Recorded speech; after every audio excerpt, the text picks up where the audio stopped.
Good morning class. तो आज के बेहद इंपॉर्टेंट टॉपिक में आप लोगों का स्वागत है। तो आज का हमारा टॉपिक है पंचायती राज और राज्य व्यवस्था। तो ये हमारा टॉपिक है पंचायती राज व्यवस्था। ठीक है, तो हम आज पंचायती राज व्यवस्था देख लेते हैं। तो चलिए शुरू करते हैं। भारत में पंचायती राज शब्द का जो अभिप्राय है वो ग्रामीण स्थानीय स्वशासन पद्धति से है। मतलब पंचायती राज किससे संबंधित है, इस शब्द से अभिप्राय है। इसका अभिप्राय क्या है? पंचायती ग्रामीण स्थानीय स्वशासन पद्धति, ग्रामीण स्थानीय स्वशासन पद्धति है। 1882 ईस्वी में लॉर्ड रिपन ने सर्वप्रथम स्थानीय स्वशासन पद्धति का सुझाव दिया था। लॉर्ड रिपन ने 1882 में इसका सुझाव दिया था और स्थानीय स्वशासन का जो जनक है लॉर्ड रिपन को कहा जाता है। सुझाव दिया था, इसलिए इसे इसका जनक कहा जाता है। स्थानीय स्वशासन को लोकतंत्र का पाठशाला लॉर्ड वाइस ने कहा था। मतलब जो स्थानीय स्वशासन को लोकतंत्र की पाठशाला किसने कहा था? लॉर्ड वाइस ने। भारत में पंचायती राज व्यवस्था जो है पूर्व सोवियत संघ से प्रेरित है। यहाँ का जो पंचायती राज और स्वशासन है वो कहाँ से संबंधित है? सोवियत संघ से, पूर्व सोवियत संघ से।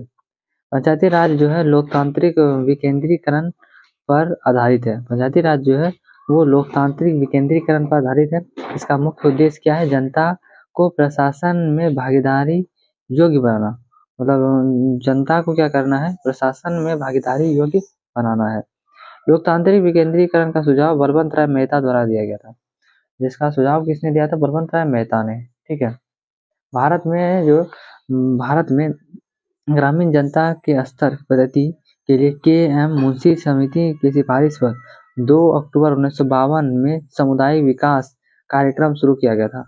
भारत में जो जनता भारतीय ग्रामीण जनता है इसके स्तर के पद वृद्धि के लिए के.एम. मुंशी समिति की सिफारिश पर 2 अक्टूबर 1952 में सामुदायिक विकास कार्यक्रम शुरू किया गया। और इस कार्यक्रम का मूल्यांकन के लिए बलवंत राय मेहता समिति बनाई थी। मतलब इस कार्यक्रम को मूल्यांकन के लिए बलवंत राय मेहता समिति बनाई गई। बलवंत राय मेहता समिति ने भारत के पंचायती राज व्यवस्था का वास्तुकार कहा था। ठीक है, स्ट्रक्चर जो है पंचायती राज व्यवस्था का, उसे बलवंत राय मेहता को समिति को कहा जाता है। पंचायती राज जो है राज्य सूची का विषय है। पंचायती राज जो है वो राज्य सूची का विषय है और राज्य के नीति निर्देशक तत्व के अंतर्गत संविधान में भाग 4 अनुच्छेद 40 के तहत ग्रामीण पंचायती राज का गठन उल्लेख है। मतलब ये डीपीएसपी पंचायती राज जो है वो राज्य के नीति निर्देशक तत्व के अंतर्गत आता है। इसे भाग 4 में रखा गया है। इसका अनुच्छेद 40 है। ठीक है, इसका गठन उसी में हुआ था, अनुच्छेद 40 में। 73वां संविधान संशोधन 1992 द्वारा पंचायतों में संवैधानिक दर्जा प्राप्त हुआ। तो 73वां संविधान संशोधन से 1992 में इसे संवैधानिक दर्जा प्राप्त हुआ पंचायतों को। संवैधानिक दर्जा की सिफारिश के.एल. सिंघवी समिति 1986 में पी.के. थुंगन समिति 1988 की थी। तो इन दोनों की समिति की सिफारिश पर संवैधानिक दर्जा सिफारिश दिया गया। 73वां संविधान संशोधन 1992 द्वारा नरसिंह राव सरकार के तहत संविधान के भाग 9 के अंतर्गत अनुच्छेद 243 में ए से ओ तक तथा 11वीं अनुसूची के तहत पंचायती राज व्यवस्था की गई। मतलब इसका जो स्ट्रक्चर 73वां संविधान संशोधन में उसमें क्या किया कि इसे भाग 9 के अंतर्गत भाग 9 के तहत अनुच्छेद 243 में ए से ओ तक में 11वीं अनुसूची में रखा गया। पंचायती राज व्यवस्था में 11वीं अनुसूची में 29 विषयों कार्य क्षेत्र का उल्लेख है। जिसमें 11वीं अनुसूची में 29 विषयों का कार्य का उल्लेख है जिन पर पंचायतों को विधि बनाने की शक्ति है। विधि बनाने की शक्ति प्रदान करता है। 11वीं अनुसूची का जो कुल 29 विषय है, 11वीं अनुसूची में कुल कितने विषय हैं? 29 विषय है और उसका उल्लेख जो है जिन पर पंचायतों को विधि बनाने की शक्ति प्रदान करता है। ठीक है, भारत में सर्वप्रथम पंचायती राज व्यवस्था त्रिस्तरीय की शुरुआत 2 अक्टूबर 1959 ईस्वी में प्रधानमंत्री जवाहरलाल नेहरू अपने राजस्थान के नागौर जिला में हो गया था। इसका सर्वप्रथम जो पंचायती राज व्यवस्था का त्रिस्तरीय का शुरुआत कहाँ पे हुआ था? 2 अक्टूबर 1959 में प्रधानमंत्री जवाहरलाल नेहरू द्वारा कहाँ पे? नागौर जिला में हुआ था, राजस्थान में। आंध्र प्रदेश दूसरा राज्य था जो 11 अक्टूबर 2 अक्टूबर में नागौर जिला राजस्थान में हुआ और 11 अक्टूबर 1959 में ही अरुणाचल आंध्र प्रदेश में पंचायती राज व्यवस्था महबूबनगर जिले में शहादनगर विकास खंड में लागू हुआ। शहादनगर विकास खंड में लागू किया गया। और आंध्र प्रदेश में 73वां संविधान संशोधन अधिनियम जो है हमारा 73वां संविधान संशोधन अधिनियम पंचायती राज व्यवस्था 24 अप्रैल 1993 को पूरे देश में लागू किया गया। 73वां संविधान संशोधन जब किया गया ऐसे पंचायती राज को 24 अप्रैल 1993 में पूरे देश में लागू किया गया, इसलिए 24 अप्रैल को राष्ट्रीय पंचायती दिवस मनाया जाता है। 24 अप्रैल को राष्ट्रीय पंचायती दिवस मनाया जाता है। पंचायती राज मंत्रालय का गठन जो है इसका मई 2004 में हुआ। पंचायती राज जो है मंत्रालय का गठन कब हुआ? मई 2004 में। यहाँ तो हो गया। मनमोहन सिंह ने 24 अप्रैल 2010 को पहली राष्ट्रीय पंचायती राज दिवस घोषित किया। मतलब जो मनमोहन सिंह जो थे 24 अप्रैल 2010 में पहला पंचायती राज जो विकास घोषित किया। 73वां संविधान संशोधन के बाद पंचायती राज चुनाव कराने वाला पहला राज्य कौन था? मध्य प्रदेश था। वर्तमान में भारत में पंचायती राज व्यवस्था को त्रिस्तरीय रखा गया। त्रिस्तरीय पंचायती राज व्यवस्था सिफारिश बलवंत राय मेहता समिति ने 1957 में दिया था। त्रिस्तरीय राज जो होना चाहिए पंचायत का किसने दिया था? बलवंत राय मेहता समिति ने 1957 में दिया था। पंचायती राज व्यवस्था में 3 स्तरीय प्रणाली के अंतर्गत ग्राम स्तर पर ग्राम पंचायत, प्रखंड स्तर पर पंचायत समिति और जिला स्तर पर जिला परिषद आती है। पंचायत का कार्यकाल 5 वर्षों में होता है। पंचायत यह चुनाव कराने हेतु राज्य सरकार द्वारा लिया जाता है। पंचायत चुनाव कराने हेतु किसका निर्णय है? राज्य सरकार। पंचायत का चुनाव के लिए उम्मीदवारों का न्यूनतम आयु कितना? 21 वर्ष होता है। उम्मीदवार का आयु होना चाहिए न्यूनतम 21 वर्ष। पंचायत में भाग लेने वाले पुनः निर्वाचन 6 माह के अंतर्गत विशेष अवधि के लिए होता है। अगर पंचायत में कोई भंग हो जाने पर पंचायत उसका निर्वाचन 6 महीने के अंदर हो जाना चाहिए। पंचायत राज व्यवस्था प्रत्यक्ष एवं गुप्त मतदान प्रावधान किया गया है। प्रत्यक्ष होना चाहिए और गुप्त मतदान होना चाहिए। पंचायत राज में सबसे छोटी इकाई ग्राम सभा ग्राम पंचायत होता है। सबसे छोटी इकाई ग्राम सभा ग्राम पंचायत होता है। ग्राम सभा प्रत्यक्ष लोकतंत्र का उदाहरण है। एक प्रत्यक्ष लोकतंत्र का उदाहरण है। मतदान सूची के अंदर 18 वर्ष पूर्ण कर चुके लोगों में ग्राम सभा के सदस्य हो सकते हैं। 18 वर्ष का जो पूर्ण हो चुका वो ग्राम सभा का सदस्य हो सकता है। ग्राम पंचायत का चुनाव ग्राम पंचायत का चुनाव जो होता है वो ग्राम सभा द्वारा प्रत्यक्ष रूप से किया जाता है। ग्राम पंचायत का जो मुख्य प्रमुख कौन होता है? ग्राम पंचायत का प्रमुख मुखिया होता है और सरकारी पदाधिकारी कौन होता है? ग्राम सेवक होता है। ग्राम सभा का जो बैठक कौन बुलाता है? ग्राम सभा का सरपंच बुलाता है।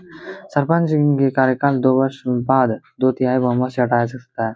इसका कार्यकाल 2 साल होने के बाद ये 2/3 बहुमत से हटा दिया जा सकता है। सरपंच हेतु ऐसी जमानत राशि 2 वर्ष 200 रुपये तय किया था। इसे 200 रुपये तय किया जाता है। वैध मत 1 वर्ष प्राप्त करने के लिए असफल व्यक्ति को जमानत राशि जब्त किया जा सकती है। अगर इसका जमानत राशि कितना होता है? सरपंच का 200 होता है और इसी इसका कार्यकाल अगर 2 साल के बाद ये कार्यकाल 2 साल हो गया है इसके बाद इसे हटाना चाहता है 2/3 बहुमत से इसे हटा दिया जा सकता है। वैध मत में 1/6 भाग अगर प्राप्त नहीं कर पाए तो इसकी जमानत राशि जो होगा वो उसे नहीं वापस नहीं किया जा सकता है। ग्राम पंचायतों की आय ग्राम पंचायत का जो आय का स्रोत होता है मेला एवं बाजार कर होता है। इसका जो आय का स्रोत क्या है? मेला एवं बाजार कर होता है।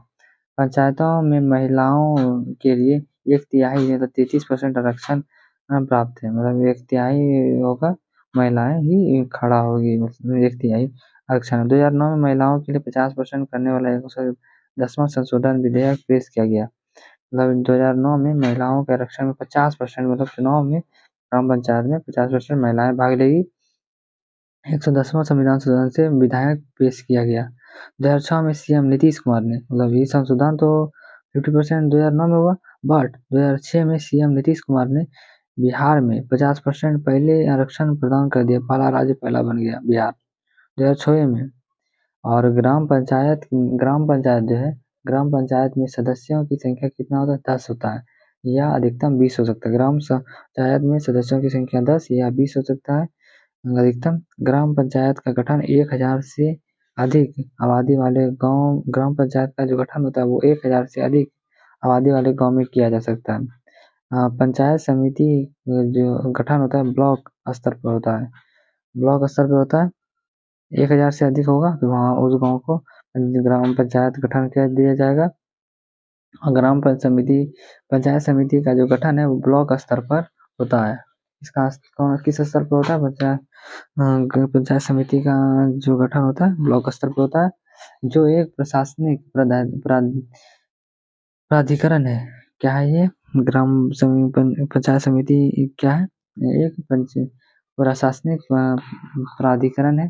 पंचायत समिति ग्राम पंचायत एवं जिला के मध्य जो है संपर्क स्थापित करता है। मतलब पंचायत समिति क्या करता है? ग्राम पंचायत और जिला के मध्य संपर्क स्थापित करता है। पंचायत समिति का जो प्रमुख जो होता है वो विभिन्न राज्यों में प्रमुख चेयरमैन, प्रधान आदि कहलाता है। मतलब कि जो पंचायत समिति है उसे विभिन्न राज्यों में कहीं प्रमुख कहा जाएगा, कहीं चेयरमैन कहा जाएगा, या कहीं प्रधान कहा जाता है, आदि कहा जाता है। पंचायत समिति का जो सचिव होता है, का सचिव प्रखंड विकास पदाधिकारी होता है, बीडीओ होता है। ब्लॉक और जिला स्तर पर अध्यक्षों का निर्वाचन अप्रत्यक्ष रूप से होता है। ब्लॉक और जिला स्तर पर जो अध्यक्षों का निर्वाचन का होता है अप्रत्यक्ष रूप से होता है। ग्राम पंचायत की बैठक के लिए 1/3 उपस्थित होना अनिवार्य है। ग्राम पंचायत का जो बैठक होगा उसमें 1/3 सदस्य का होना अनिवार्य है। पंचायत राज्य का सबसे बड़ी जो संस्था निकाय जिला परिषद होता है। पंचायती राज में सबसे बड़ा जो संस्था का निकाय होता है वो जिला परिषद होता है, जिसका चेयरमैन जिला अधिकारी होता है। जिला परिषद का जो मुख्य कार्य क्या होता है? क्रियान्वित एवं पर्यवेक्षण होता है। क्रियान्वित एवं पर्यवेक्षण। स्थानीय सांसद और विधेयक जिला परिषद के पदेन सदस्य होता है। जो स्थानीय सांसद और विधायक होता है वो जिला परिषद का पदेन सदस्य होता है। केंद्र सरकार में ग्रामीण विकास मंत्री पंचायती राज के विभिन्न अंगों की निगरानी करते हैं। जो केंद्र सरकार का जो है ग्रामीण विकास मंत्री ये पंचायती राज के विभिन्न अंगों का निगरानी करता है। नागालैंड, मेघालय, मिजोरम व दिल्ली में पंचायती राज व्यवस्था नहीं है। जो नागालैंड जो है, मेघालय है, मिजोरम, दिल्ली, चार जगह पंचायती राज व्यवस्था नहीं है। मणिपुर और नागालैंड में पंचायती राज के बजाय शायद जिला परिषद निकाय कार्य करती है। और इसके बाद पंचायती राज संस्था की जो निधि हेतु सरकारी अनुदान निर्भर होता है। इस पर क्या होता है? सरकारी अनुदान निर्भर होता है। पंचायती स्तर पर राज्य सरकार प्रतिनिधित्व ग्राम सेवा करता है। प्रतिनिधि किसको करता है? पंचायती राज पर राज्य सरकार ग्राम सेवा करता है। द्विस्तरीय का सुझाव किसने दिया था? अशोक मेहता समिति 1977 में। द्वितीय प्रणाली में ग्राम पंचायत पर मंडल, द्वितीय प्रणाली में ग्राम स्तर पर मंडल पंचायत व जिला स्तर पर जिला परिषद होता है। द्वितीय स्तर में क्या होता है कि ग्राम स्तर पर मंडल पंचायत एवं जिला स्तर पर जिला परिषद होता है। पंचायती राज व्यवस्था में SC/ST का आरक्षण और टैक्स कर लगाने की सिफारिश अशोक राय मेहता ने दिया था। मतलब इसमें SC/ST का जो होता है उसमें आरक्षण और टैक्स लगाने का सिफारिश अशोक राय मेहता समिति ने। 4 स्तरीय जो सुझाव किसने दिया था? PVK राव समिति 1985 में। पश्चिम बंगाल एक ऐसा राज्य जहाँ पे 4 स्तरीय पंचायती राज अपनाई गई है। 73वें संविधान संशोधन में 20 लाख से कम आबादी के नीचे कोई राज्य मध्यवर्ती स्तर पर पंचायतों का गठन नहीं कर सकता है। 20 लाख से अगर कहीं की जनसंख्या वो राज्य में मध्यवर्ती स्तरों पर पंचायतों का गठन नहीं कर सकता है। डॉक्टर BR अम्बेडकर ने पंचायती राज के व्यवस्था से खिलाफ थे। मतलब जो डॉक्टर भीमराव अम्बेडकर जी जो थे वो वे पंचायती राज व्यवस्था से खिलाफ थे। उन्हें ये नहीं पसंद था पंचायती राज व्यवस्था। अनुच्छेद 243 के ए में ग्राम पंचायत के बारे में है। अनुच्छेद 243 में ग्राम सभा के बारे में चर्चा है। अनुच्छेद 243 के बी में पंचायतों का गठन है। अनुच्छेद 243 के बी में पंचायतों का गठन है। अनुच्छेद 243 में पंचायतों की संरचना है सी में। इसके अनुच्छेद 243 के डी में सीटों का आरक्षण है डी में। अनुच्छेद 243 के में पंचायतों की चुनाव है। पंचायतों का चुनाव किसमें है? अनुच्छेद 243 के में। अनुच्छेद 243 के जी में पंचायतों की शक्ति है। अनुच्छेद 243 के जी में क्या है? पंचायतों की शक्ति है। तो ये हमारा जो टॉपिक है वो हमारा पूरा हुआ। इसके बाद हम लोग नेक्स्ट टॉपिक में मिलेंगे। Thanks for watching. जय हिंद।